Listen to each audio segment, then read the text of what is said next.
So hopefully you can see Dr. Shannon Dunlap on my screen. She just lit up, so now she's waving. And we're lucky enough to have Dr. Dunlap here. She conducts interdisciplinary research centered on adolescent and family development, mental health, stress, and support.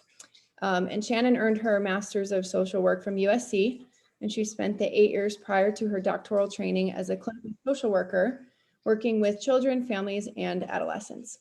Specifically, she worked as a clinical social worker within the field of child adolescent mental health, LGBT adolescent mental health, and youth HIV. Her extensive research and practical application make her the perfect person to present this webinar, which will focus on the ways that home visitors and home visiting programs can support LGBTQ+ families. So please join me in welcoming, clap like this or put a reaction on your screen. Please join me in welcoming Dr. Shannon Dunlap as she presents this webinar supporting LGBTQ+ families. Thank you, Martha. Really appreciate that. Can everybody hear me? Okay. Okay. If at any time you can't hear me, let me know, and I'm gonna take off my headpiece. Sometimes it doesn't work entirely well. But thank you. It's such an honor to be here with you all. I feel very privileged. My name is Shannon Dumlap. I use she, her pronouns. And like Martha said, my clinical work and my research is really focused on adolescents and families, particularly around mental health. Specifically, my dissertation, I just graduated actually with my PhD from UCLA in September of 2020. And I have a postdoc now at USC School of Social Work. So that's where I am housed most of the time. And I also teach at UCLA within their social welfare program. My research is really kind of transitioning a little bit into family well-being. And the reason why I say this is because a lot of research in the work we do is focused on kind of negative mental health outcomes, depression, anxiety, suicidality, which are really important to understand, especially among young people who have been stigmatized and who have experienced discrimination and gone through certain different types of minority stressors. Those mental health outcomes are really important to understand the relationship between stigma and discrimination and mental health.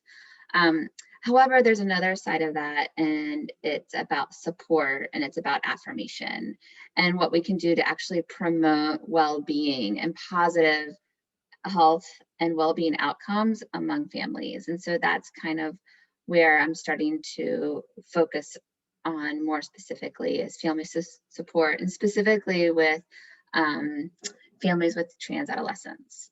And so that's where kind of my trajectory is. My dissertation was focused on families with trans adolescents and support and minority stress. And so we're going to be talking today about a lot of these different things. I encourage you, if you have pressing questions, if there's something that I say that's not clear, please let me know, please interrupt me. I don't want to, continually move forward if there's a lot of questions around a specific content. Again, thank you. I'm very, very honored to be here, and I'm excited to give this webinar today. So I'm just going to share my screen. Okay. And okay, can everybody see this okay? Looks good. Okay, great. Okay, let me do that. Okay, so really we're talking about supporting LGBTQ+ families. The goals for today is we're going to talk about LGBTQ+ identity and coming out. The Ecological Framework from Bronfenbrenner is a really important framework. Some of us who have our bachelor's in social work or kind of learned about systems theory. Systems theory is something that's really integrated to what we do as social workers. It really talks about the interactions of so many different structures in life and how that impacts the individual. And so we're really going to be using that as a framework today because we really feel like it's important to have those intersections in our minds. It really helps with how we understand support and how we kind of move and integrate within family environments. We're going to talk about minority stress, and then we're going to really talk about the importance of support and advocacy and affirmation and what that means and what that can look like. Some of this I want to acknowledge may be review for a lot of you. But even like for me, it really helps me, it helps all of us to kind of hear this multiple times. Sometimes we hear something that we've heard repeatedly and it sets in a different way. And so if this is if some of this in the beginning, especially is repetitive or you know all this, I want to thank you in advance for your patience. But again, I think it's always important to kind of start with some of the foundational stuff. And then as we move forward, we're going to start to integrate all of this into what we're doing today. So pronouns. So pronouns are really important. If you noticed, you might not have noticed on my name on my Zoom, but I always try to put my pronouns in there. So I use she, her pronouns, usually when I teach a class, when I'm giving any sort of lecture, when I'm meeting like a larger group in more professional settings for the first time, I always come in and say, hi, my name is Shannon. I use she, her pronouns. The reason why I do this is because it really makes it known what my pronouns are, so there's no kind of question there, and it really normalizes that we all have pronouns, right? Sometimes we use he, him pronouns, sometimes she, her. A lot of people use they, them, their pronouns, or some people really just prefer to use my name. And maybe they don't really prefer that we use any pronouns. Some people will use they, them, and she, her pronouns. Some people use all pronouns, he, him, she, her, they, them. It's okay if you get it wrong. I think there's a lot of pressure to get things right, and that can create a lot of anxiety, especially when we're working with families or adolescents, as we do want to get it right, but sometimes we slip up.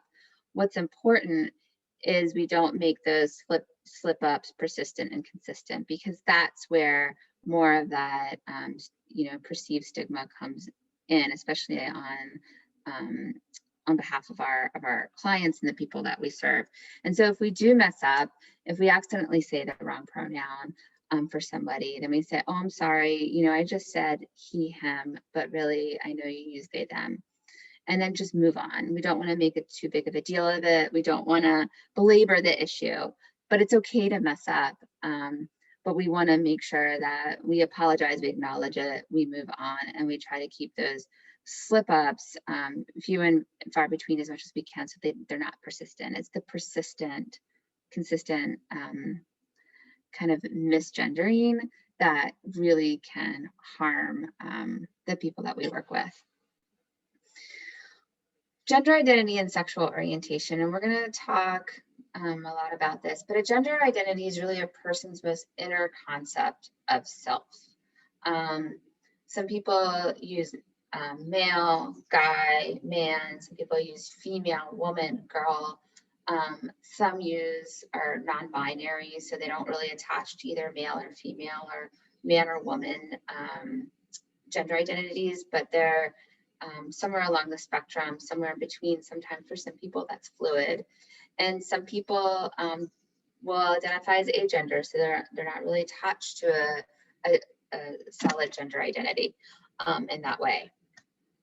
Then there's a person's sexual orientation, which is really someone's physical, romantic, emotional, spiritual, cognitive attraction to others.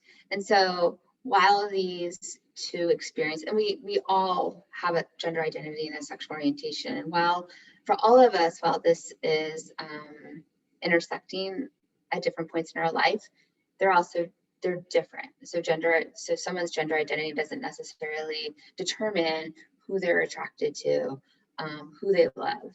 And so while a lot of similarities, there's also some important differences as well.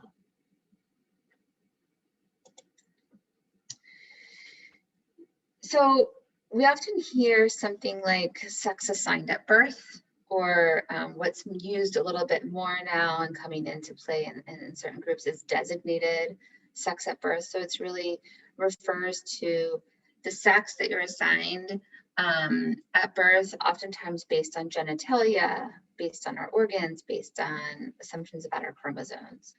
It includes that a female has a vulva, a man has a penis, and or male has a penis, and intersex, which is someone who has a combination of chromosomes or gonads or hormones. And oftentimes for some people who are giving birth, right, this is something that they know prior to when a child is born, right? They're designated, oftentimes I know in the sonogram, in the picture, there can be like an arrow pointing to the penis that says boy. And so while this is not necessarily a bad thing, right? But it is a designation that is given to young people early on.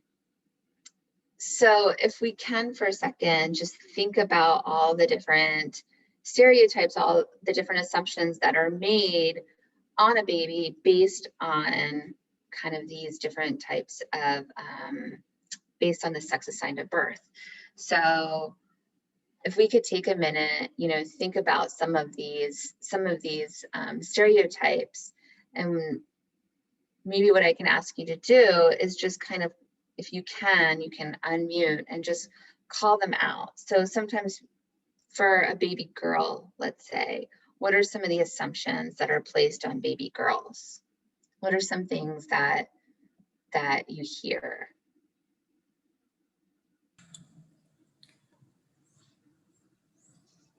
Hi, Shannon. I have a comment. Beautiful. Yeah. I do have, I'm a parent coach based, I'm a babysitter, and then I have a mommy that she has a baby that was born with both genitalia.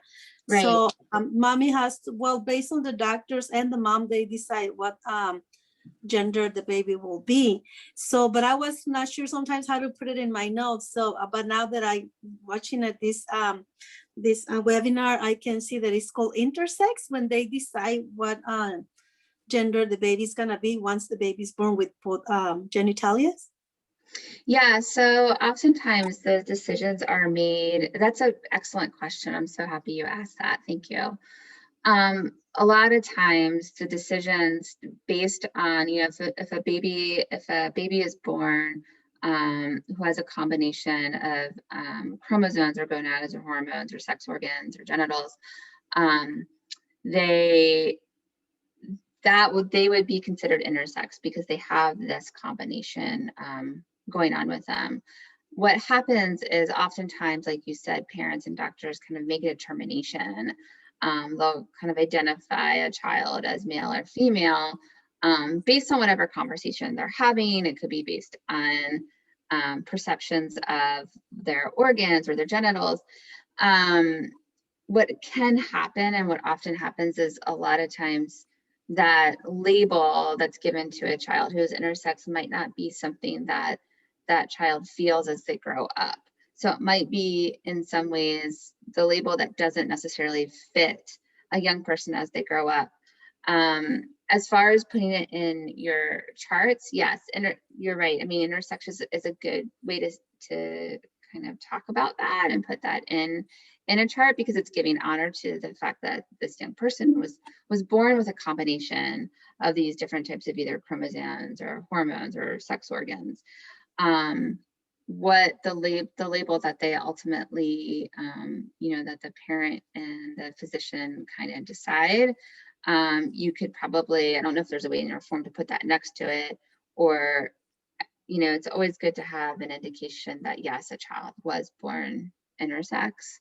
But that is a lifelong journey for a lot of young people that were born intersex, is sometimes the gender that was applied to them based on whatever medical or social decisions that are being made doesn't always fit them as they grow up. And so that's always something to think about. And it is important to kind of document that. Thank you so much. Yeah, I appreciate your question. Thank you. So when we think about kind of these categories of male and female, we automatically have really important ideas attached to young babies. Some of these are important and cultural and can and are based on family and based on values and based on tradition and based on religious or spiritual affiliation. They're based on traditions that have been passed down for generations, and they're important. But these are also can be for some people pressures that they have to contend with as they're moving through their young lives and trying to understand kind of who they are in the context of what these norms and expectations are for them. And sometimes those two things don't match. And so that's where our struggle can kind of begin. Now, how does this apply to parents? All parents, we've all been young people. We've all kind of grown up in a family or a caretaker environment, right? We all have had certain types of values passed down to us. And those values are really important to kind of like our development and who we are and how others see us. But again, there's a lot that young people have to kind of maneuver through as they enter adulthood and then as they enter parenthood that might contradict some of those traditions and values and norms and expectations that have been placed on them. And so this is really important because oftentimes parents have experienced that in their own childhood through their own families. And now that stuff can come up again as they are now becoming parents.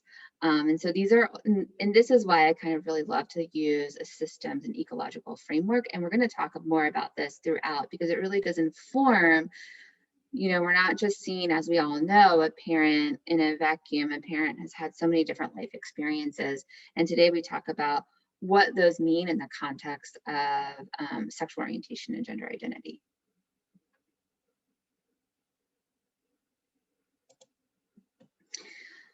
So gender identity, again, refers to how we self-identify our gender.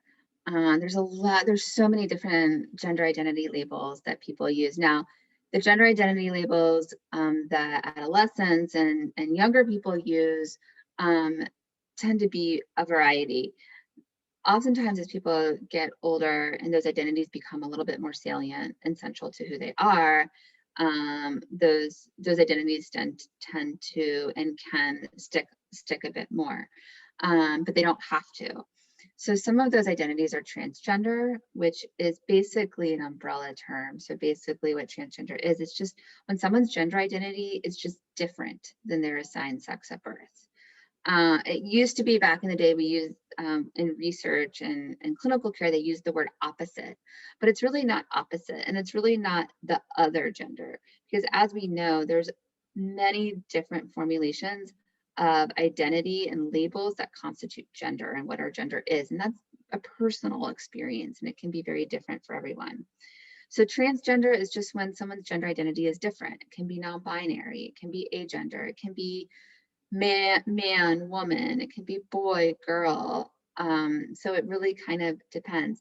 Not all trans people also openly identify as transgender. Many trans people who have gone through a gender affirmation process, whether it be social or medical or both, sometimes the trans gets taken out of it and they're just, I'm a girl, I'm a woman, I'm a boy, I'm a man. And then they move through life as a boy, as a man, as a girl, as a woman, and not necessarily a trans woman or a trans girl or trans man. And so this, and some people do, some trans people will always identify as a trans man or always identify as a trans woman. Again, it's a very personal experience. Cisgender basically means that someone whose gender identity is aligned with their assigned sex at birth. So I identify as a girl, a woman, and I was born labeled based on my genitalia and my chromosomes as a girl or woman. And for me, I've kept that gender identity. It's salient to me. Most people don't go around identifying as specifically cisgender. Cisgender is more of a term that can be used in a form that we fill out or maybe in research, but it's not really something that we actively identify as cisgender people. Bigender, gender fluid, non-binary, these are all just different ways that people talk about their gender that's not on the binary. So not just boy, not just man, not just woman, not just girl. It's a fluid, for some people it can be a combination. Some people it can be fluid depending upon where they are. Agender, again, is just when someone doesn't really have a gender that they're connecting with in their life. One thing I want to say, two important things I want to say about gender identity and the fluidity sometimes is kind of how you feel in a certain environment or how you feel about yourself throughout a day or throughout your life. Also, gender, how we identify our gender can really change depending upon safety. So it's not always safe to be trans. It's not always safe to identify as something other than what you were labeled at as birth. And so people also make decisions about how they present, express, and identify their gender based on protection, based on safe environments. Not all family environments are safe. Not all community environments are safe. Not all neighborhoods are safe to be able to express and to be oneself in. So sometimes how we present, how we talk about our gender is can be really dependent upon safety and mitigating or decreasing instances of discrimination and violence. I do want to say something on an important note about bathrooms, and this does impact families very much. Yeah. Oh, was there a question? Okay. An important note is a lot of the controversy around bathroom and bathroom bills is really based on and centers on oftentimes irrational fears and assumptions from specifically cisgender people. So some of these irrational fears are that trans people are perpetrators somehow, or pedophiles. That they just have some sort of, alternative like motive or reason to want to use a certain restroom. But the reality is that most trans people are actually afraid to use the restroom because they're afraid of fears of harassment and victimization and fears of violence. I don't know if there's a 2015, it's called USTS. It's the US Trans Survey. It was partly done actually through some researchers out of the Williams Institute at UCLA and some other researchers around the country. But it was a national sample of around 28,000 trans adults. And what they found is that 59% reported avoiding public restrooms in the past year.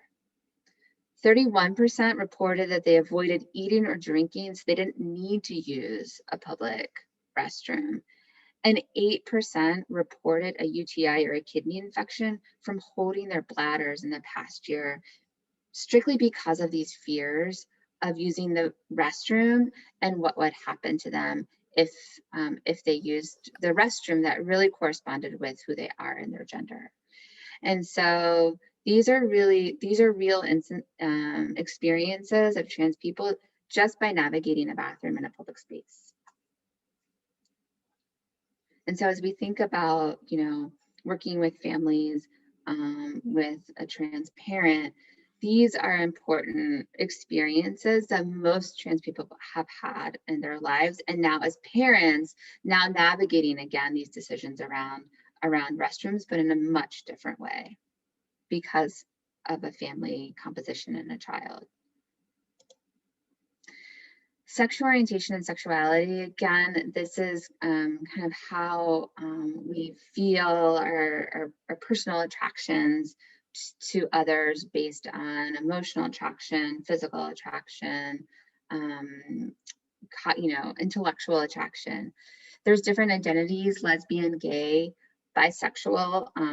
Those are kind of what we hear mostly, I would say. Pansexuality, sexually fluid. Pansexual really means just kind of like attracted to all genders and including trans people. Heterosexuality is really someone who is identified as a man or a woman who is attracted to someone who is identified, or a man who is attracted to someone who's a woman who's attracted to someone who's a man. Asexual, there's kind of misconception that asexual, people who are asexual who don't have kind of like that sexual type of attraction don't actually have relationships, but really people who identify as asexual actually do have kind of romantic attraction, might have intense emotional or intellectual attraction, and really formulate relationships in that way.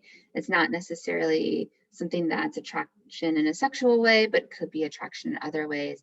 And demisexual is really talking about someone who identifies who's really has an emotional attraction to people. So their force, their center of attraction really is coming from an emotional space. So there's different ways that people really identify their sexual orientation and their sexuality.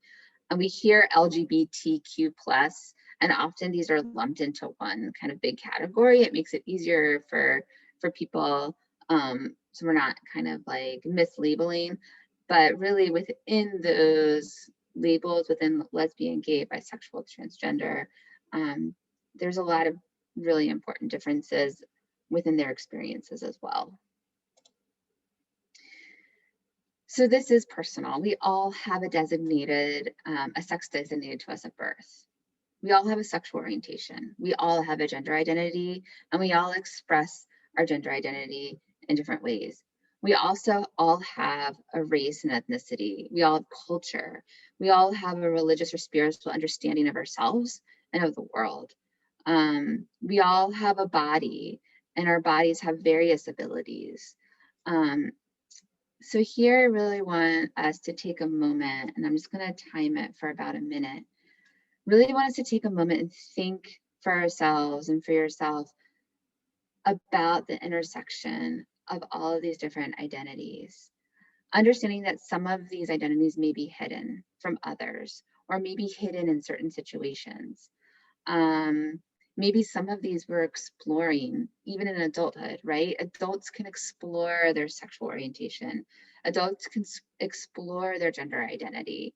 And not all identities are salient all the time. Not all of these identities are central to us, right?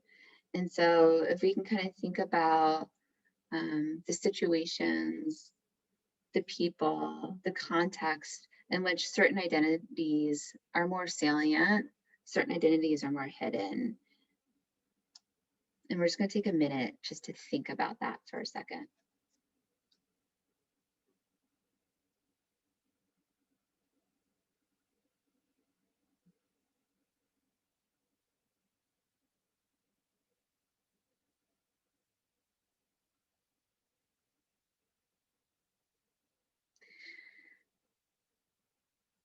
So what's important about working with families and working with parents is that parents, and we're going to talk about this in the context of ecological framework and systems theory, is that parents, especially parents who identify within the larger LGBTQ community, right? Most have had experiences in childhood that shaped different parts of their understanding of themselves in these larger environments, right? Many LGBTQ people have had traumatic experiences in systems, even systems that are designed to support, develop, and protect us, like hospitals, doctors' offices, mental health care, schools. We all represent an institution. We all represent an institution of where we work and how we serve people. And those institutions have meaning. And so when we talk about supporting families, when we talk about affirming identities and affirming who families are, we also have to take time to also reflect that it's a personal conversation, and it's also how we understand the structure of our organization and the system within which we work, and what we can do from both a personal level and a structural level to support all families, right? Yes, many LGBTQ plus families do have experiences and needs that are unique, right? But what it comes down to is LGBTQ communities also have other identities that have been politicized, that have been stigmatized, that have been discriminated upon in different ways. And so we're not just working with a family member or a parent who is LGBTQ alone in a vacuum. We're working with them within the context of all these other really important identities in their life. When we work on a personal level with people, and I don't know, I'm sure a lot of you know Brene Brown, but we tap into, and she has this really amazing video on empathy. I think you can just Google her and empathy, and this amazing video comes up. But really what we do when we have empathy, which is different than sympathy, right? When we have empathy, we tap into something within ourselves, and then we start from that place. We don't have to understand every aspect of someone else's experience in order to start from a place of empathy. We start with from a place of empathy to connect.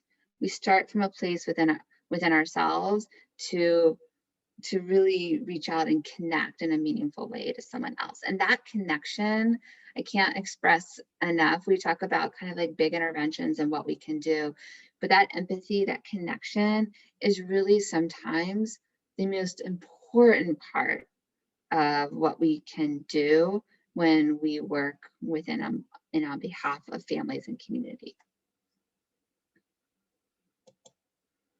So the ecological framework. For those of you who know and work within this model, and many of you might, you can see that there's the individual, which is kind of our emotions and who we are.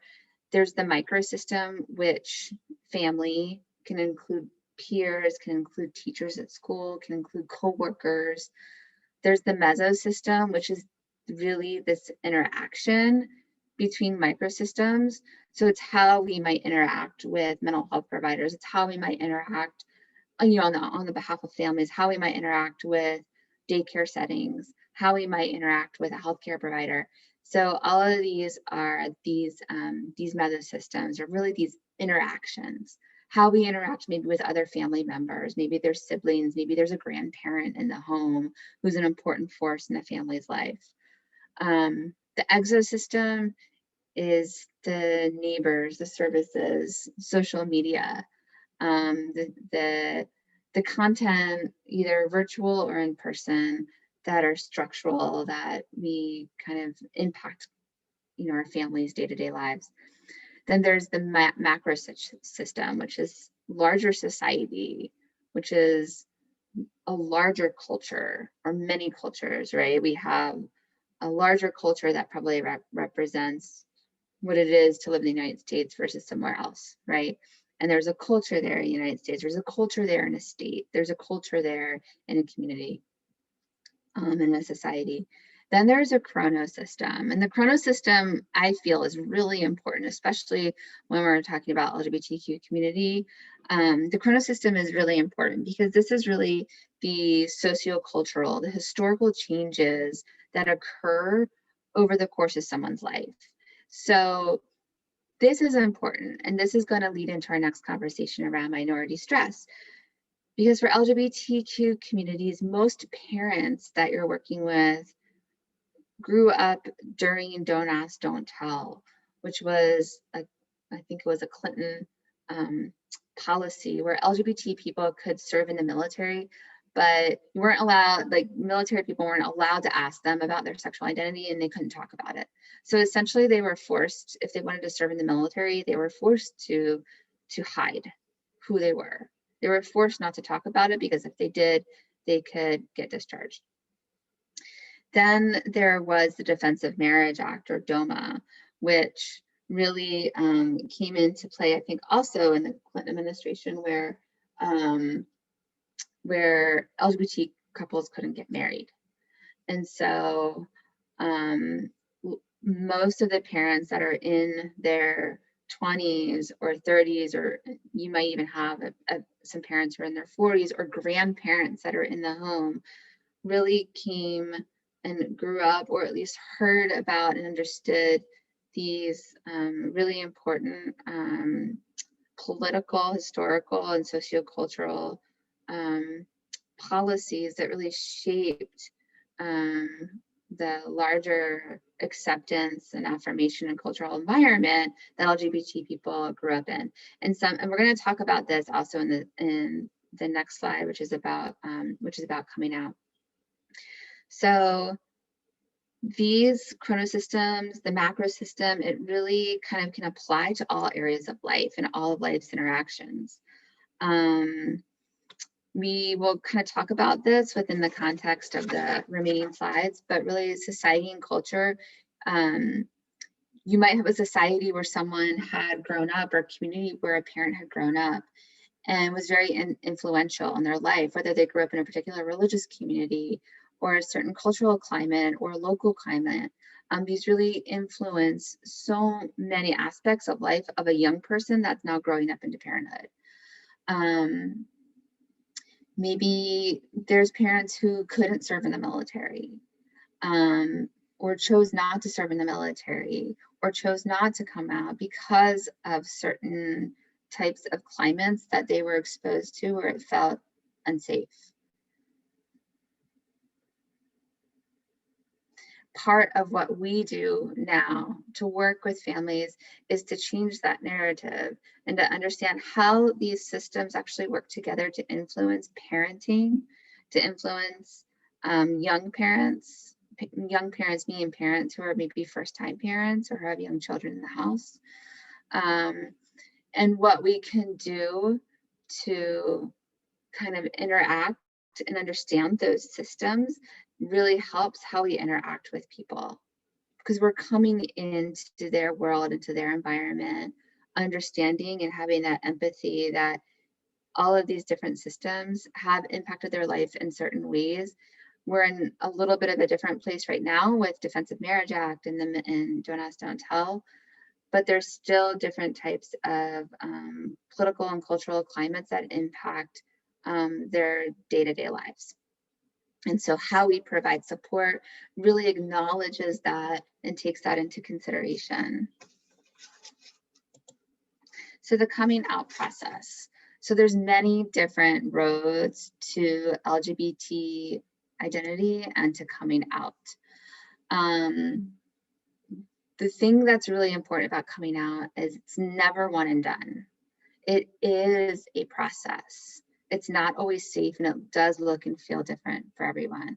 When we take into consideration the ecological framework, there's so many different layers and forces that can impact someone's coming out process.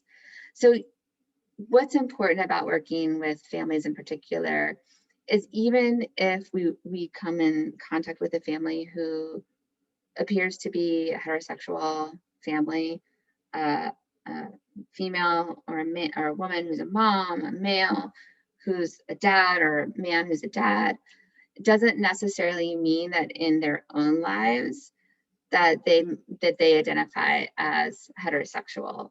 And so I always come into families not making the assumption that because of the makeup of the family as we see it and as we know it, doesn't necessarily mean that that's how someone has always identified in their life or will continue to identify in the future. So part of providing support for all families is coming into families acknowledging that some of these experiences, sexuality, sexual orientation, gender, might not be exactly how we always see it.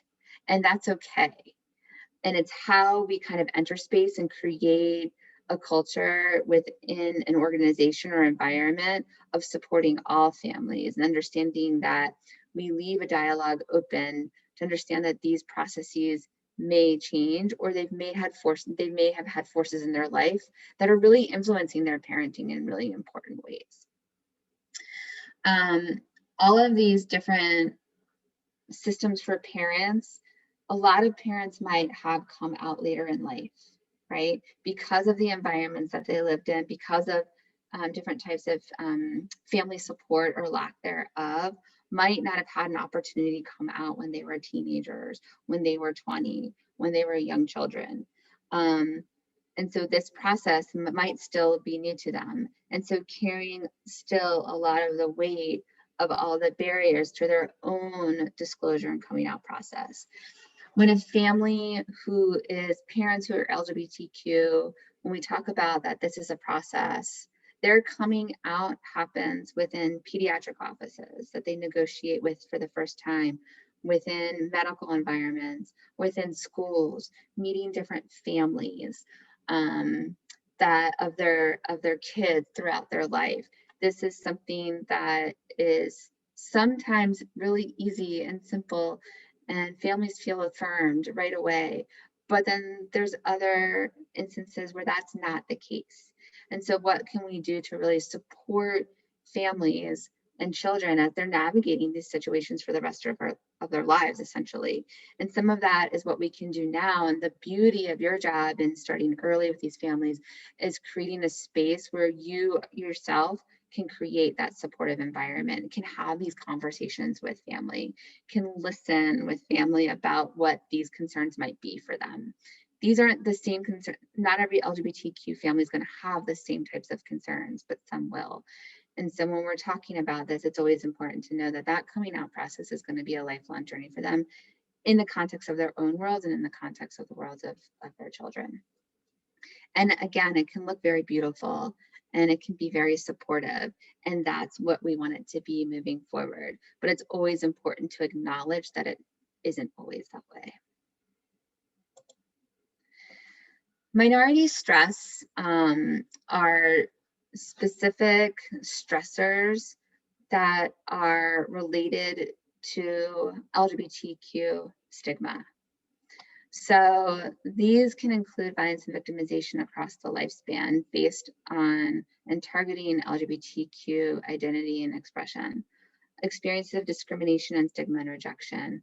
And it also includes the anticipation of that rejection and internalized homophobia and transphobia. Minority stress is something that occurs in one or multiple domains of life. So this can be family or peer group or school or neighborhood, mental health care. These can occur interpersonally, and they can also occur structurally. So it could just be a climate of an environment that is feeling particularly stigmatizing towards LGBTQ community. And so when we talk about minority stress, we talk about it in two different ways. So one of them is the distal minority stress, which we talked about, which is something that happens to someone, which is the violence and victimization, the discrimination, the stigma, the rejection. The proximal minority stress are sometimes the things that aren't directly experienced, but are the things that you feel.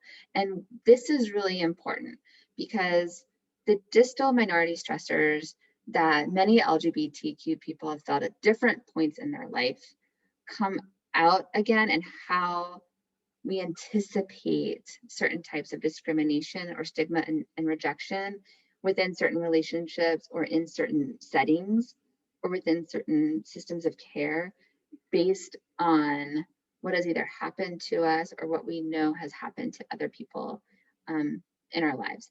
So the proximal minority stressors can really inform how someone enters a helping relationship. So experiences of not being affirmed, experiences of discrimination in the past can influence how someone navigates those relationships in the future, especially initially. And so that's why that rapport building that we do with our families and the people that we work with is so crucial, because we have such an amazing opportunity to press the reset button within the context of this relationship, right? We have a really important potential to start to change incrementally certain narratives that may have been so salient in someone's life. And sometimes it could just be one instance that really triggers these anticipations of rejection or stigma. And so we really do have such a beautiful opportunity on the get-go to how we can kind of change some of that narrative. I know in some of my work, I did a lot of qualitative interviews with trans adolescents and their parents. And one thing that I learned that was really helpful for them, especially when choosing a provider, a doctor, was I know in the Kaiser system specifically, and this might be in other systems too, is that there's a little note under certain people's or physicians' names that says LGBTQ friendly. And that actually means something really important to people as they're trying to connect with different services and choose a provider or reach out to helpful resources, to know, to have it out there that someone or an organization or a specific provider or person or clinician is LGBTQ friendly is really, it means something. It's really important. Not only is that important in the context of someone who identifies within the LGBTQ community or who is LGBTQ, but it's actually really important for people who identify within other communities as well that aren't their LGBTQ community. Because if someone says, yes, I'm LGBTQ friendly, or we're an organization that's LGBTQ friendly, what they're saying is, yes, we're LGBTQ friendly, but the tone, the climate, the message that's given is that we are an open, accepting organization. That it's not necessarily just about accepting and affirming LGBTQ people's experiences and wanting to create a safe and affirming environment for LGBTQ people, but that message is actually broader and can extend to so many other different communities who have experienced stigma. And saying, okay, they're LGBTQ friendly, then this might be a place where it's accepting for me too, where I will feel safe, where I will feel affirmed. Brene Brown, again, maybe I just like her a little too much sometimes, but she says that shame needs three things to grow. It's secrecy, silence, and judgment. And so this is really important because when we create affirming spaces, when we create affirming environments, we want to eliminate secrecy, right? I mean, our job necessarily isn't to interrogate people, obviously, but we want to create environments where people feel open to be themselves, where they can incrementally start to share bits and pieces of themselves that are really important to how they parent and to barriers and facilitators of their parenting. And we want to try to eliminate silence, and we want to try to eliminate judgment. So the microaggressions are also kind of the everyday interactions that can perpetuate inequalities.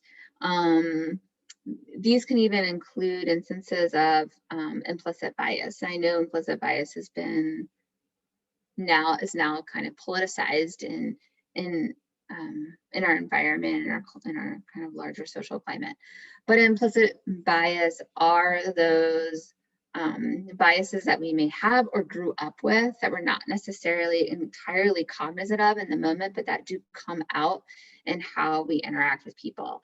And so some organizations now are doing really amazing trainings on implicit bias. And I think maybe you guys have too. I feel like we had this conversation before.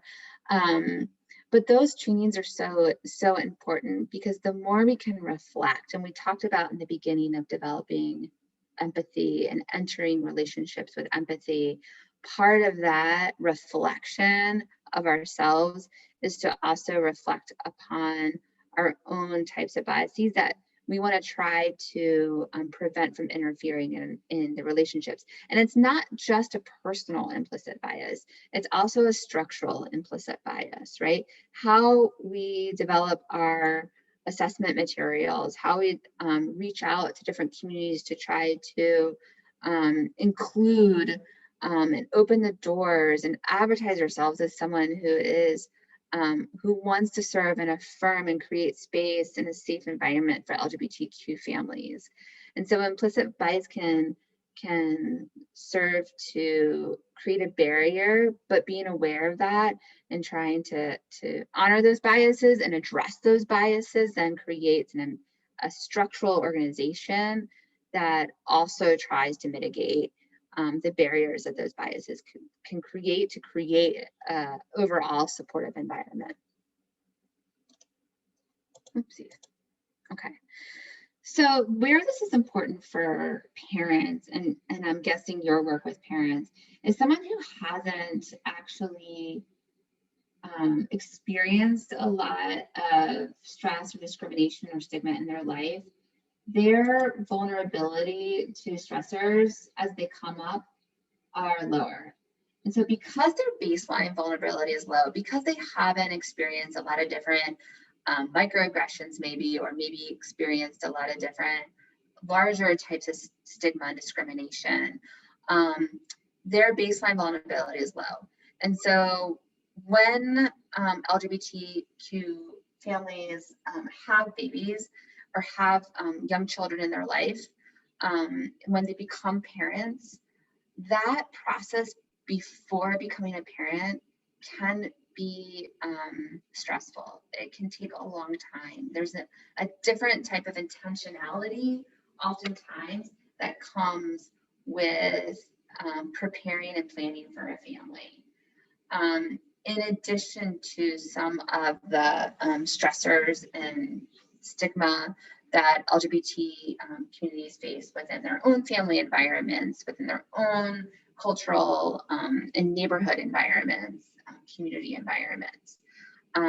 But those who don't experience that, their baseline vulnerability is low. So a child crying all night, not getting a lot of sleep, dealing with multiple children that have multiple different needs, maybe even dealing with a family member in the home who has their own ideas about parenting that are kind of being spoken about in the home environment, still that vulnerability can be a little lower. However, a family or a parent or an individual who's experienced different types of stigma and discrimination in their life, whether it be large or the microaggressions, which are still meaningful and can be large because they accumulate over time, the vulnerability is higher. And so what happens in any type of crisis situation is when your vulnerability is already a little higher, in a crisis, or even like not getting a lot of sleep or crying baby or feeling pain in some way, emotional pain in some way, you don't come down. If you can see this squiggly line, you don't necessarily, your baseline vulnerability is still higher. And so you might go up to a higher point of crisis, but when you come down, you're still at a baseline vulnerability that's higher than typically those who maybe haven't had those types of life experiences happen to them. So what's important to know about parenting is what we can do working with families to try to decrease a little bit of that baseline vulnerability so it starts to go down a little bit over time. It's not like if it's high, it's always going to be high. This is where support and affirmation and rewriting those narratives can really come into play. And coming into play early in parenthood is such a critical and important part of a family's life. And so we have opportunities here to really start to rewrite narratives, to offer support and affirmation to start to decrease some of that baseline vulnerability. So some of the support and supportive research. Now I want to say there's still, unfortunately, not as much research with LGBTQ parents. You'll see a lot of research with parents of LGBTQ children. The research in that area is blossoming. Still, the research with parents who are LGBTQ themselves is still, believe it or not, kind of in its infancy. But part of becoming an LGBTQ parent is also the financial barriers that can exist prior to becoming a parent. So whether it's the legal part of adoption, or dealing with different types of health insurance, or trying to navigate different family barriers, there's a different type of intentionality that can come oftentimes, or dealing with surrogacy, right? They require more extensive resources. Of course, this is for all families, right? They require more extensive resources and planning. For LGBTQ families, other types of planning to have a family also occur within their family environment as well. There's still kind of limited representation, especially for LGBTQ families of color who are multiracial and multicultural, who have a variety of different religious backgrounds.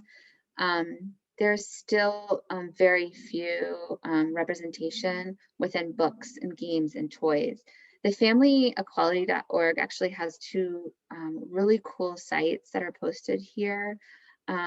One of them, the first site, is actually books for LGBTQ parents. The second site here is really great because it has books for kids of all ages around not only their own identity, but the identity of their parents. And so what you can do on the second site is there's a little box and you can choose the age, or the age of the child, or the context, or the topic, and you could filter and it'll pull up books in that way.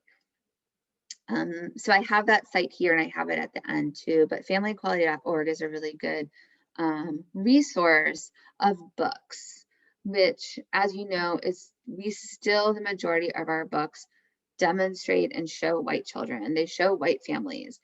We haven't gotten that far. Media representation still, if they're showing LGBTQ families, oftentimes those families are white.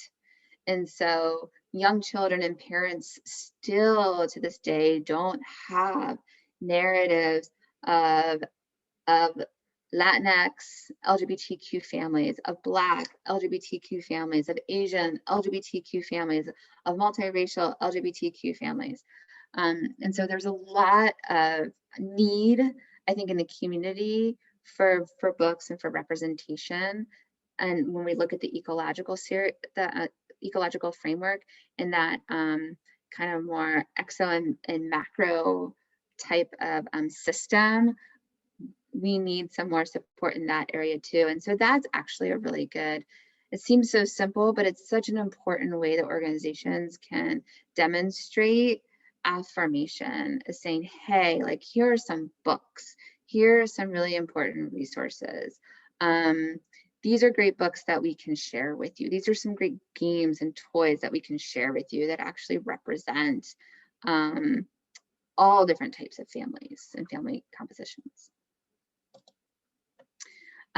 Community support. So neighborhoods are located within larger cities and contexts and towns. And there's kind of this misnomer that we live in California and everything's very supportive and we're this open liberal society, but that's not, as we all know, the case. So research is really suggesting that, obviously our climate can include our political affiliations, our social service climate and access, religious and moral tone. There was a study done with about 77 lesbian families in outside of Chicago and Illinois. And research showed that lesbian identified families within that context, right? They felt more connected to their residential communities when they were in more frequent contact with their own family and when there was a local LGBTQ organization that they had access to. So feeling really attached and connected to a physical place in a neighborhood is related to the integration and intersection of family with LGBTQ community. This is really important because not all the families that we work with who are LGBTQ are going to have connection and meaningful connection with their families. Sometimes having a child is a bridge, right? Sometimes having a child is a bridge to a family member that hasn't been affirming or accepting, or where that relationship had been broken, right? Where LGBTQ identity and experiences were kind of the we're that type of minority stress, the stigma and discrimination has really been kind of the thing that kind of like broke that bridge initially. So a young child, a baby, a family can often connect families that have been disconnected, but it doesn't necessarily mean that they're connected in all the time meaningful ways. Sometimes a connection through a child is really important, and it's a start. It can be a meaningful start of connection again. And so that's a real experience also for many families who have that disconnection with their own families, is what the meaning of that child and that family does for the larger family unit. But really in LA, we have a couple of LGBTQ community resources. The LGBTQ Center in Long Beach is amazing. I've worked with them since 2011 on and off. They're great. Then there's the LGBTQ Center in Los Angeles. Not every neighborhood is gonna have an LGBTQ center. Those centers right now still aren't doing a lot of in-person services anyway because of COVID, but there's still not always an LGBTQ center in every neighborhood. And so living in LA, as we all know, is big and wide and massive. And so living in one area that might be 15 miles away from the LGBTQ center in Long Beach might take an hour and a half, sometimes 2 hours to get there, depending upon traffic. So having an LGBTQ community center in your neighborhood or your local community might not be feasible. So where can we come in to not be that LGBTQ community service organization, but to be a bridge that can create an affirming relationship within the context of this organization. Structurally, so schools and organizations can create, and daycares can create a culture of affirming practices and eliminating discriminatory behaviors. What's really important about support within an organization, that it's not just about eliminating discrimination and bias. It's about how can we actually create affirming and supportive practices, right? So it's both eliminating the discrimination, having an understanding of implicit bias, both structurally and personally as we work with families, but also what can we do to create affirming and supportive spaces and practices, knowing that this does take time. It's not going to happen overnight. It's incremental. And as larger community needs change, then we have to kind of change with it.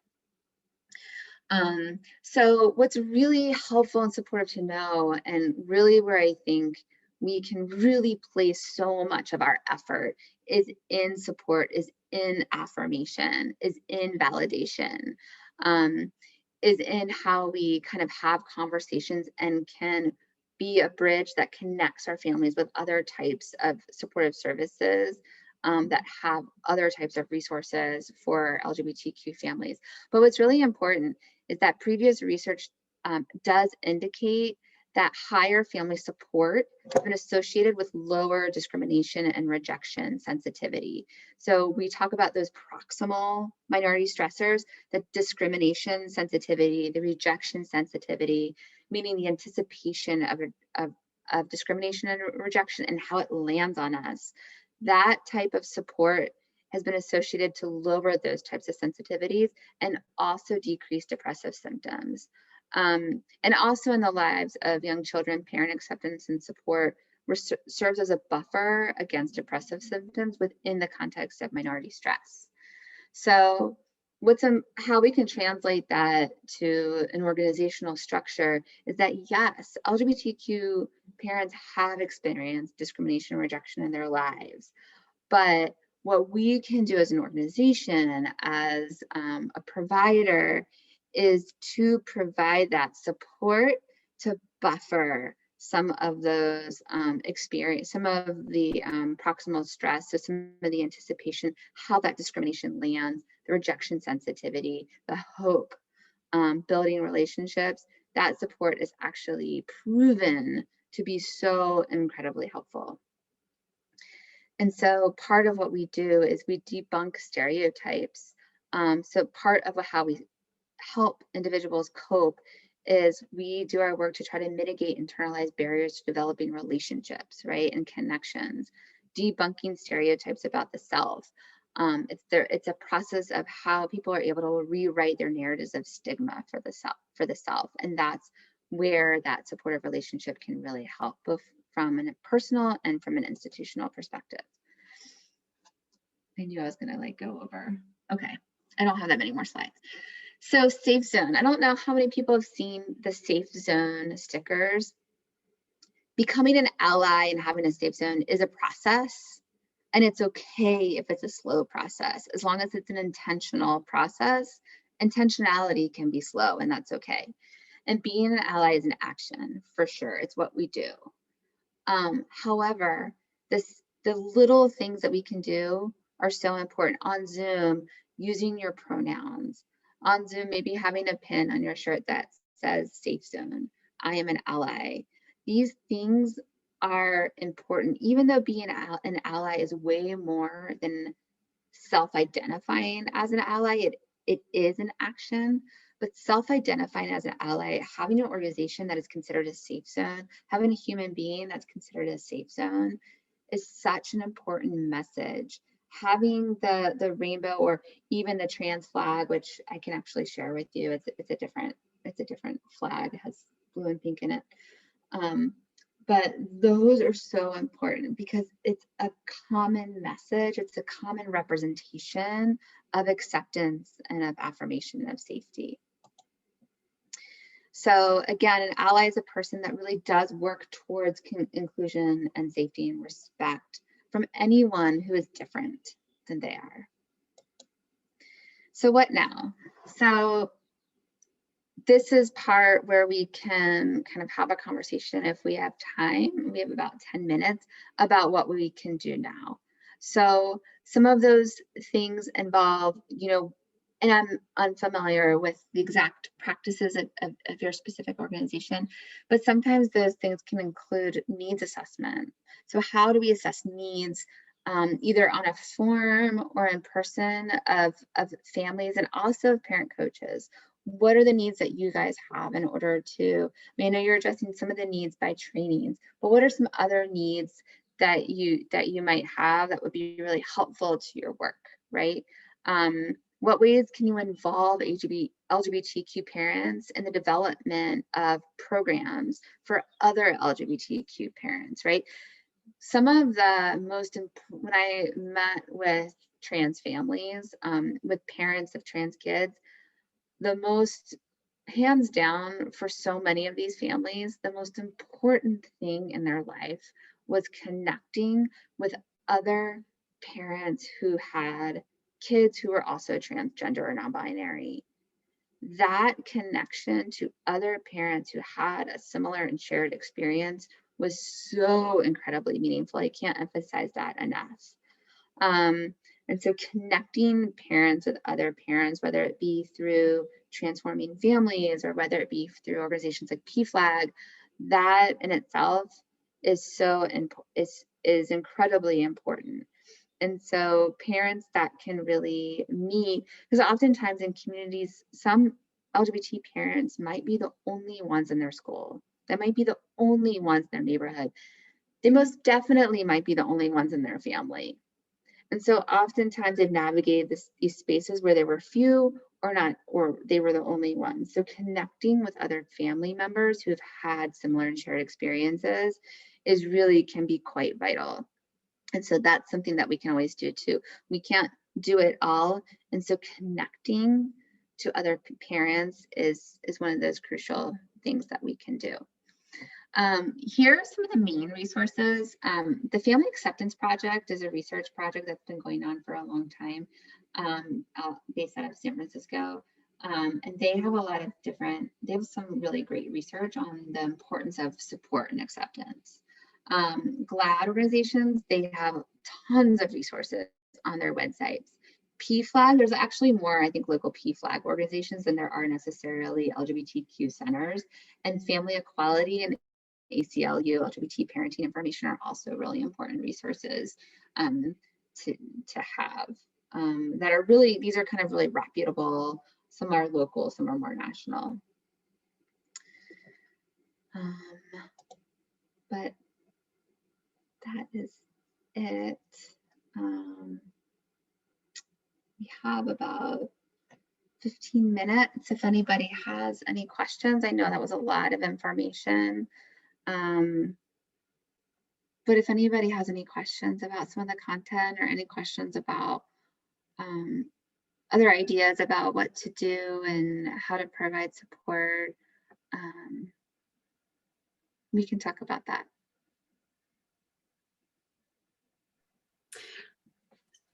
Hi, Shannon. I do have a question. Yeah.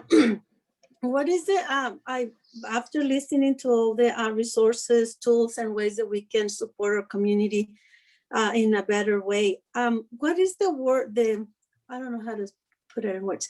What will be the most approachable or, comfortable way to speak with parents? Because in the past, this is in the past, when I was in the very beginning, I have a couple, and then just going through the process of enrollment and asking, the parents, well, both parents, for females, and asking questions. I didn't want to make him feel like in any way uncomfortable, but I know it's a program that we have to, it's a program parent coach that we have to document everything. Sometimes I would like to know like phrases, words that can sound supportive, but not intrusive. What would you recommend to say in those positions as a parent coach? So just so I'm understanding, so as far as kind of how you navigate conversations and using different types of words and language? Yes. Yeah, so that's actually a really good question. And I'm really happy that you asked it, because there is a lot, I think, of, I don't want to say anxiety, but it can be a little nerve-wracking to enter relationships. You don't want to, we don't want to offend anyone. We want to make sure we're using supportive and affirming words, right?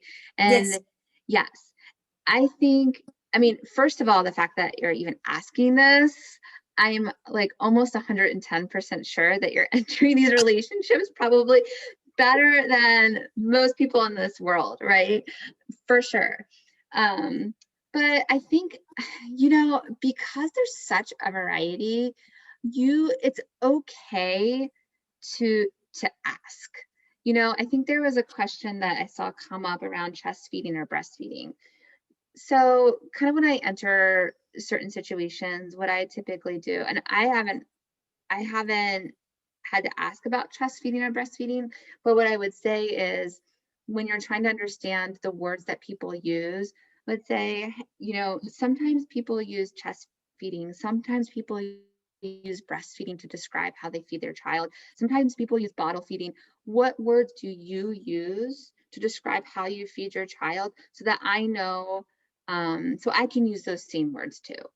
You can enter a conversation and say, hi, my name is Maria. What pronouns do you use, Maria? She? Okay.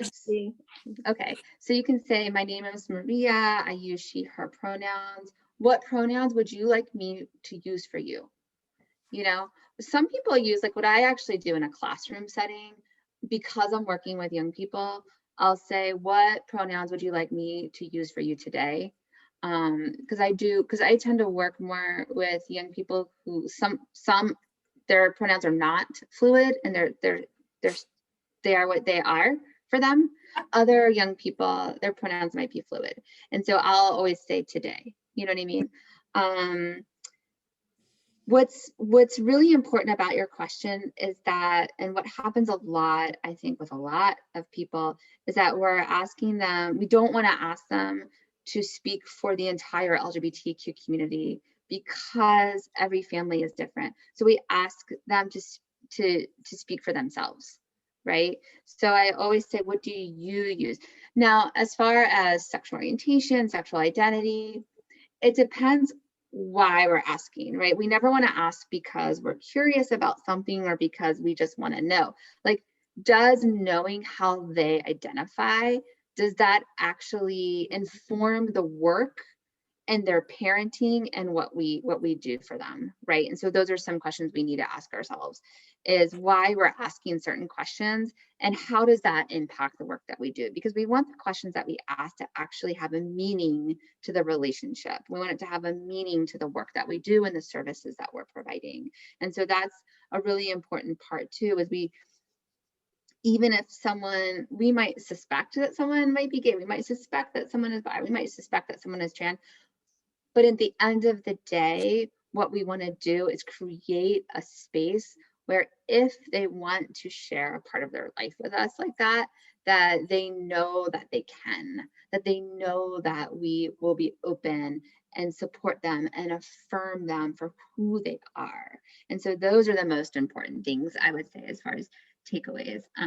But certain things like chest feeding and breastfeeding, and I saw that come up, and I think that I think Martha, you had emailed me that question too. I would just be really honest. I would just ask in that way and give them the space to let you know and there might be other words that they use, right? Maybe it's not chest or breast or bottle. Maybe it's something else that they use, and that's okay. And those are the words, we make a note of that, and those are the words that we use to talk about how they feed their child. I have a question. My name is Zachary. I'm from St. Mary Medical Center. I have a question because this is always something very sensitive, and sometimes we as a worker is very when working with doesn't matter with LGBTQ parents, but when come to LGBTQ parent, it's very sensitive of kind of which word that we should address. Like I'm just saying, like, because people have different culture, does any tips or ways that you can help identify in different culture? Because as a staff, sometimes so worried, like when we say wrong thing and wrong word and very offended to people, and as a staff or worker feel like you can lose your job from saying things. So that's why it preventing other people from asking question or addressing things. Is any way or tips that can help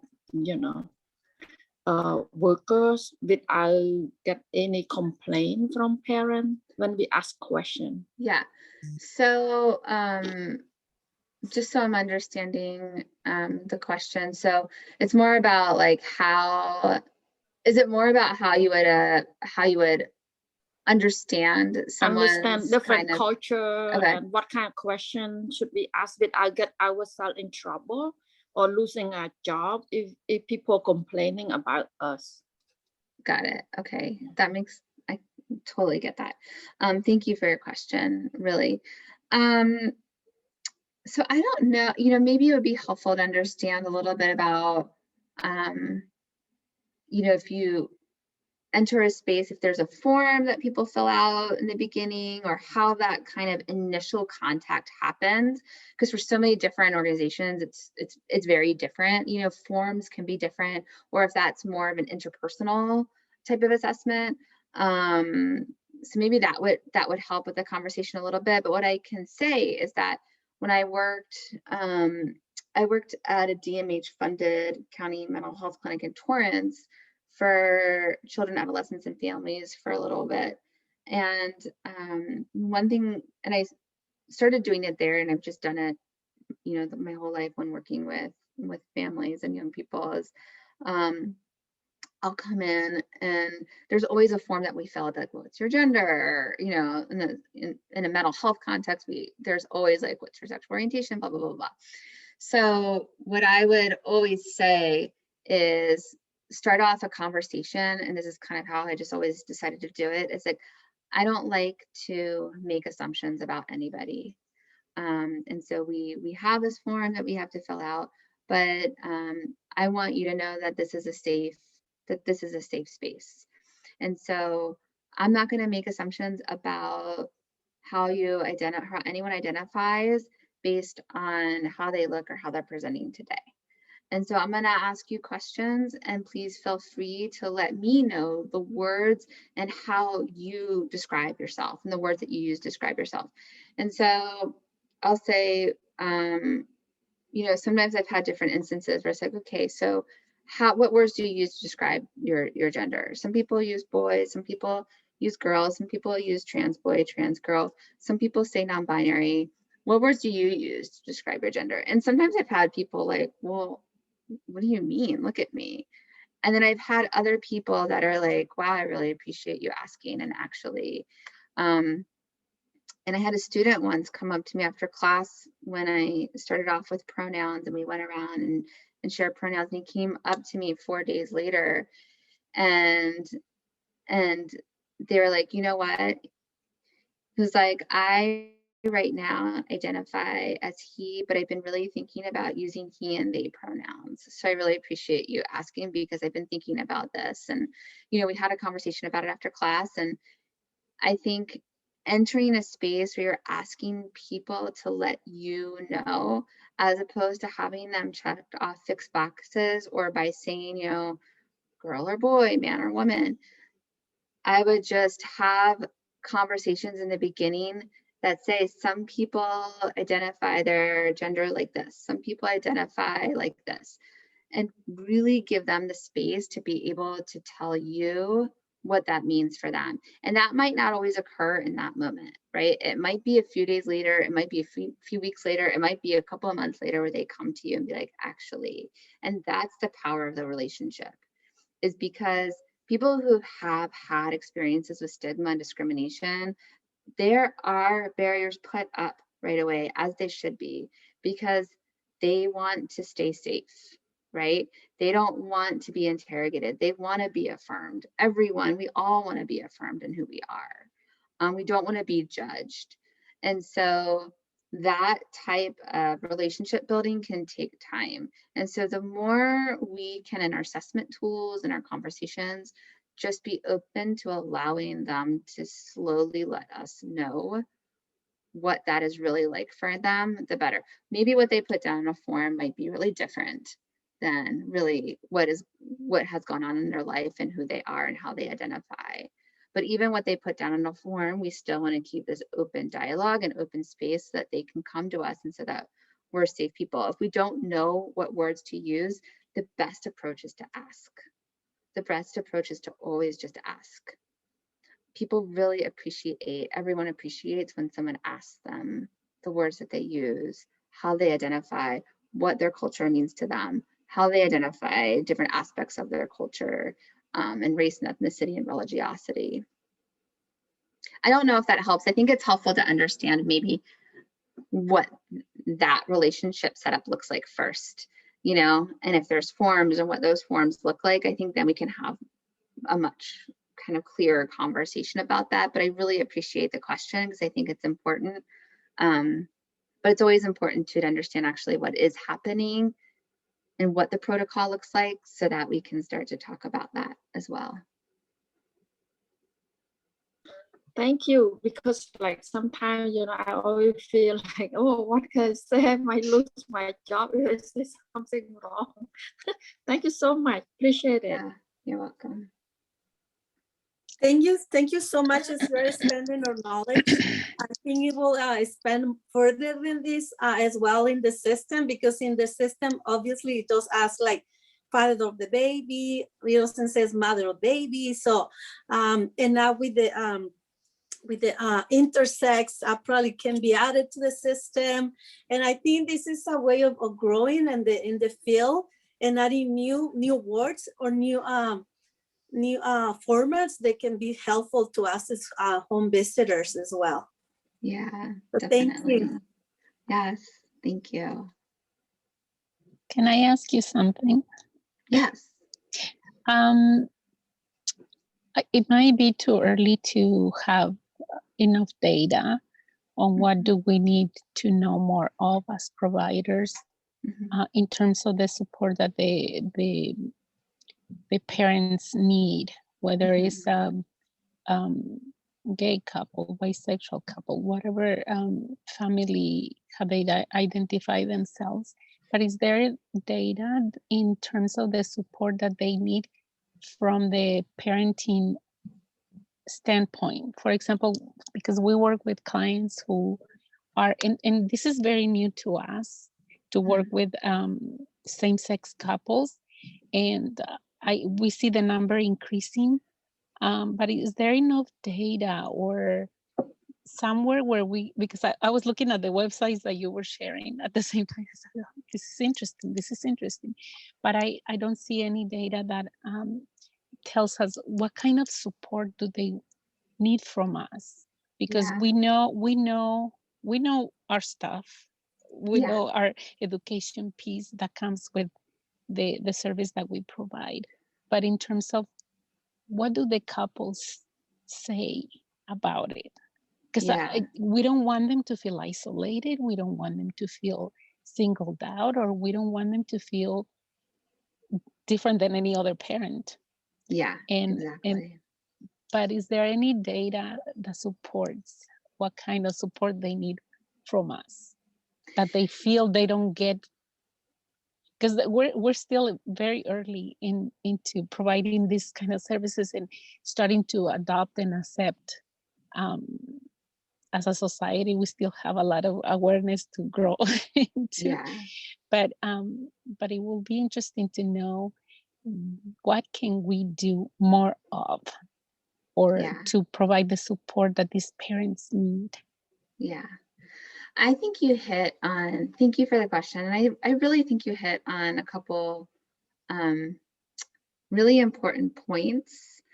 Number one, there isn't a ton of data out there, I'll be honest with you.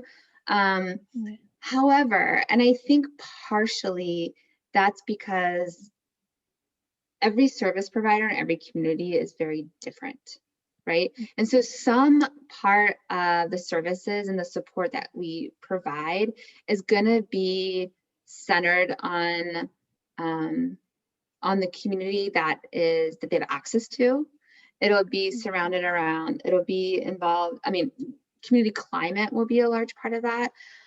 Unfortunately, a lot of the research that is out there, to be honest with you, really looks at white families.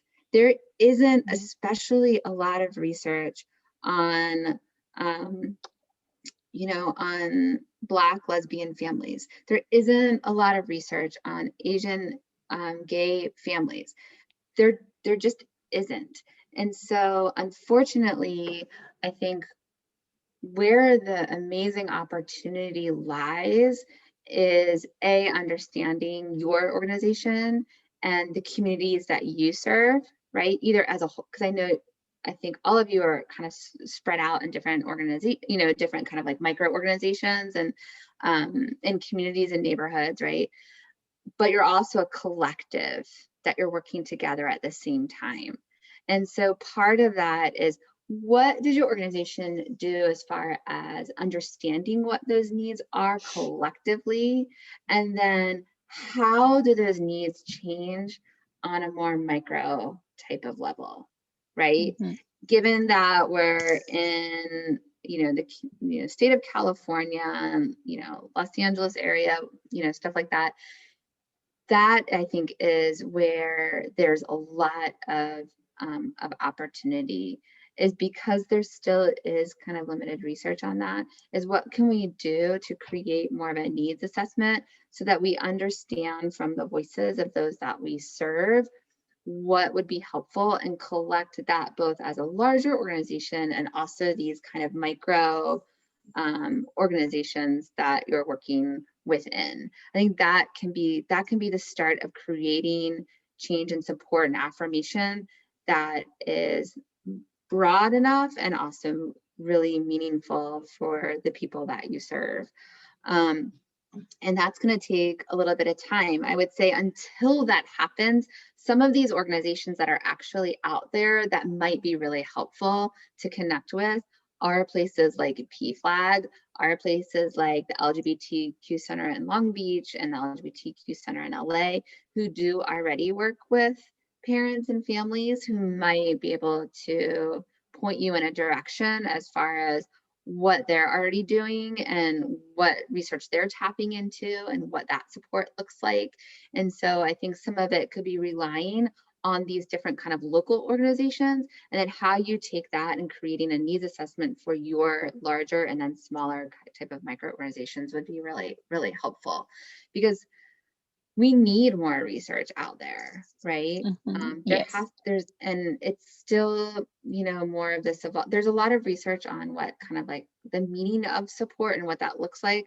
There's still not a lot around needs, partially, I think, because those needs can be very different depending upon where you live, and the communities within which you work within, and even the different types of social climates and access to resources that are out there. Because every neighborhood and community, especially within the Los Angeles region, is going to have different levels of access to different types of resources that are both, you know, we can get to really easily. We don't need to take 3 buses to get there, right? Yes. And that's in our neighborhood versus, and now I think with the advent with COVID, what it's done is it's definitely forced organizations to connect with communities virtually, which in many ways can be a barrier, but in other ways can really start to reach out to families that didn't have that type of access before, where it was a little bit more difficult. And so while you might not be necessarily an LGBTQ organization per se, you can be a really important bridge that can bridge families to those organizations, right, and to those resources. And then what you can do as an organization is really how you develop your own needs assessment to understand what these needs are. Are there opportunities to even do virtual parent groups, you know, among parents that are facilitated by somebody? You know, what would that look like? Are there opportunities to do groups with LGBTQ parents where a child is just coming into their life, you know, or where they're preparing? You don't meet them when they're preparing. It's right after. Is that correct? No, we see it prenatally and postpartum, and Okay. we've had a small number of same-sex couples and transgender couples, and it's been an amazing experience for us to experience in the workplace, because we need to grow more open and more receptive and more actually catering to their needs. And that's why my question, but I think we're on the right direction, and hopefully this program caters to those needs of those families. Yeah, definitely. Yeah.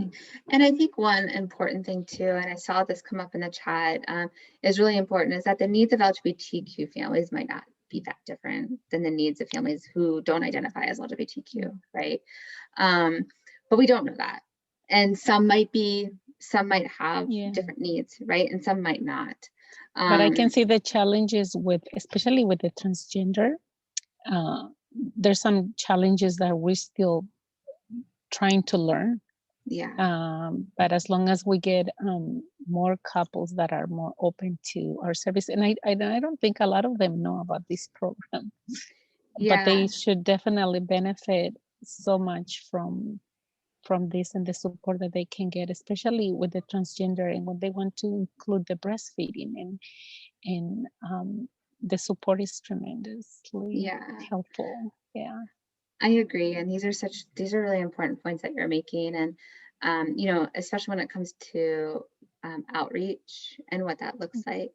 Yes. And when we talked earlier about, you know, even something as simple initially as, you know, LGBTQ friendly is really important. You know, even, you know, we say that being an ally or being an advocate is more than just an identity, but sometimes those kind of structural identities are really important, because it does let people know that this is safe and potentially affirming, not only individually, but as a structure. There's safety there, and there's affirmation there, and there's support, which is really important structurally, because so many people who have had experiences of stigma and discrimination, it comes from an institutional and a structural level. That's where it comes from an interpersonal level, of course, but it comes from structurally. And it's passed down generationally, right? It's not Yes. just one family or one person. It's a generation of structural discrimination and stigma and racism. And so this is, it doesn't correct it. It just says that this is a safe place. You know, we're a structure that we're trying to do what we can do to be safe. And correcting mistakes and acknowledging our mistakes is also an important way. Giving voice to those mistakes is also something, and being open to change. I mean, these sound so simplistic, but they're so meaningful, and not enough organizations go through that process, that they're really trying to look within to make these changes so that we can be an affirming, supportive organization. Hopefully, little by little, we close that gap in disparities into the services that we provide for our diverse community that keeps growing, and we keep learning, and we want to feel that we're inclusive when we provide the services. Right. And what's really important, I think, too, about the comment that that we want to provide this for all families, right? Is we might not know if someone is trans. We don't know someone's religious or spiritual beliefs at face value. We just don't always know that, right? And sometimes that information may not ever come up in the course of our conversation or a relationship. But the fact that we can provide a safe and affirming space for all families, it just builds a relationship and a partnership and an attachment to an organization that then becomes meaningful. It becomes a meaningful narrative in someone's life. And I always like to say, like, you know, what really helped me, what someone said to me a really long time ago, a clinical supervisor in one of the organizations I was working at, I was like, your job is also to plant seeds. You know, we plant seeds that hopefully grow. So we create a affirming, strong relationship, not only with us interpersonally, but as an organization, because hopefully that strong, supportive, affirming relationship then starts to get carried through to other types of relationships. And they have that affirming narrative to work from, right? So we're part of the affirming narrative. We're not part of the discriminatory narrative. Right. And that's such an important place to be, is part of those positive narratives in someone's life, and what we can do to continually support that for all families. Yes. Thank you so much for your responses and for this important information, because we need it so much in growing to our own awareness and how we can provide the best service that we can and the support to our families. Thank you. And thank you for all the work that you all do. It's so important. It is just incredibly critical. It's so critical. So thank you for the work that you do. It's life-changing. So thank you. Thank you, Dr. Dunlap, for being here. This is so interesting and so helpful. And I like this ending note that we have with our last question. So thank you, Alicia, for that. And then the conversation around it, just kind of moving forward. I think it's a good, I think everybody can leave here with a couple practical things they can do and some thoughts about how to make the program more inclusive, how to make their visits more inclusive. So I saw a lot of nodding, a lot of people agreeing and really appreciating this. So thank you for being here. We're so lucky to have had you and all the time you put into this presentation. Really appreciate it. So if everybody could give me either this one or one of the reactions for Dr. Dunlap, and thank her for being here and her time. Thank you. Thank you. And I know we went a little over, but it was nice that everybody was willing to stay in here. And I think that shows that the conversation was important. So thank you. Thank you so much. It was such an honor to be with you all. So thank you. Great to have you, and hopefully we'll reach out to you again in the future for other follow-up webinars. And if anybody has questions for you, I know I'll get your slides from you if it's okay with you, and just share resources. Definitely. And possibly your email or something if they can reach out to you. Yeah, I'll put it at the end of the slide. The last slide, I'll put my contact information. Okay. That's great. Yes, thank you. That way, Dr. Dunlap's the expert, so you guys can reach out to her if you have any specific questions. And then final thoughts, I put an evaluation link in the chat. It's getting buried now. If you have time to fill that out now, great. Otherwise, I'll email it to everybody too. So you will get that. And I think that's all we have. Thank you so much again, Dr. Dunlap, and thank you everybody for being here. Yeah, thank you so much. Appreciate it. So thanks everybody. Bye. Thank you. Bye.